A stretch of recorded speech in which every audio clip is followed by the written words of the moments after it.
മലപ്പുറം തെന്നലയിലെ സ്ത്രീവിരുദ്ധ പ്രസംഗത്തിൽ ഖേദം പ്രകടിപ്പിച്ച സിപിഐഎം നേതാവ് കോപവും വികാരവും ചേർന്നപ്പോൾ വാക്കുകൾക്ക് വേണ്ടത്ര നിയന്ത്രണം കിട്ടാതെ പോയെന്നാണ് സെയ്ദാലി മജീദിന്റെ പ്രതികരണം.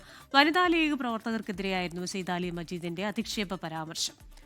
സമീർ ബിൻ കരീം തിരൂരിൽ നിന്ന് ചേരുകയാണ്. Sameer, good afternoon. നമ്മൾ രാവിലെ കണ്ടതാണ് ആ പ്രതികരണം. അപ്പോൾ നമ്മൾ പ്രത്യേകിച്ച് സാധാരണഗതിയിൽ കോപവും വികാരവും ഒന്നും നമ്മളുടെ വാക്കുകളെ ബാധിക്കരുതെന്ന് പറയാറുണ്ട്. പ്രത്യേകിച്ച് നേതാക്കൾ അവരെ ഒരു മൈക്കിന് മുന്നിൽ പറയുന്ന വാക്കുകൾ അത് ലോകത്തെവിടെയും എത്തിച്ചേരാവുന്നത്ര ആഘാതമുണ്ടാക്കാവുന്ന അത്രയൊക്കെ ശക്തിയുള്ളതാണ്. അപ്പോൾ ആ മട്ടിലുള്ള ആ ഒരു പരാമർശത്തെക്കുറിച്ച് പിന്നീട് അദ്ദേഹം എന്താണ് പറഞ്ഞത്?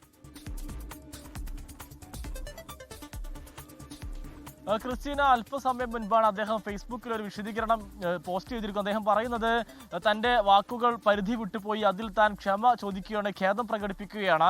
ആർക്കെങ്കിലും തൻ്റെ വാക്കുകൾ കൊണ്ട് വേദന ഉണ്ടായെങ്കിൽ ക്ഷമ ചോദിക്കുകയാണ്. കഴിഞ്ഞ ദിവസം ഉണ്ടായ കോപവും വികാരവും എല്ലാം തന്നെ ചേർന്നപ്പോൾ തൻ്റെ വാക്കുകൾ നിയന്ത്രണം വിട്ടുപോയി, അങ്ങനെ സംഭവിച്ചതാണ് ഇത്തരമൊരു പദപ്രയോഗം എന്നുള്ളതാണ്. സ്ത്രീകളെ എല്ലായ്പ്പോഴും ഞാൻ ബഹുമാനിക്കാറും ആദരിക്കാറുമുണ്ട്. തൻ്റെ നിലപാടും അത്തരത്തിലുള്ളതാണ്. ഇന്നലെ സംഭവിച്ചു പോയതിൽ ഖേദം പ്രകടിപ്പിക്കുന്നു എന്നുള്ളതാണ് ഇതുമായി ബന്ധപ്പെട്ട് അദ്ദേഹം പറയുന്നത്. മാത്രമല്ല, ഈ തെരഞ്ഞെടുപ്പ് കാലയളവിൽ ൊക്കെ തന്നെ ഈ സ്ത്രീകളെ ഉപയോഗിച്ചുകൊണ്ട് LDF പ്രവർത്തകരെ കള്ളക്കേസിൽ കൊടുക്കാനുള്ള ശ്രമങ്ങൾ നടന്നിരുന്നു. അതിന്റെ ഭാഗമായി പശ്ചാത്തലത്തിലാണ് ഇത്തരമൊരു പ്രസ്താവന ഉയർന്നു വന്നതെന്നും അദ്ദേഹം ചൂണ്ടിക്കാണിക്കുകയാണ്. ഈ കഴിഞ്ഞ ദിവസം അദ്ദേഹം നടത്തിയ പ്രസ്താവന ഇന്ന് രാവിലെയാണ് പുറത്തു വന്നിരിക്കുന്നത്. അദ്ദേഹം പറഞ്ഞത് ഈ സ്ത്രീകളെ കേവലം വോട്ടിന് വേണ്ടി പ്രദർശന വസ്തുവാക്കി മാറ്റി എന്നുള്ളതാണ്. വനിതാ ലീഗിന്റെ പ്രവർത്തകരെ ചൂണ്ടിക്കാണിച്ചുകൊണ്ടായിരുന്നു അദ്ദേഹത്തിന്റെ പ്രസ്താവന എന്നുള്ളതാണ്.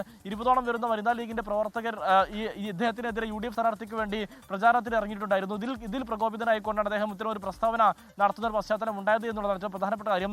ഇതിനെതിരെ വലിയ തോതിലുള്ള വിമർശനവും ആക്ഷേപവും ഒക്കെ തന്നെ ഉയർന്ന സാഹചര്യത്തിലാണ് ഇപ്പോൾ ക്ഷമാപണവും ഖേദവുമായി അദ്ദേഹം രംഗത്തെത്തിയിരിക്കുന്നത്. ക്രിസ്റ്റീന, ലോകത്തെവിടെയായാലും ഏത് സമയത്തും 24 വാർത്തകളും ഓഗ്മെന്റഡ് റിയാലിറ്റി പാക്കേജുകളും എക്സ്പ്ലെയിനറുകളും വിശദമായി കാണാൻ ഞങ്ങളുടെ YouTube ചാനൽ നിങ്ങൾക്ക് സബ്സ്ക്രൈബ് ചെയ്യാം.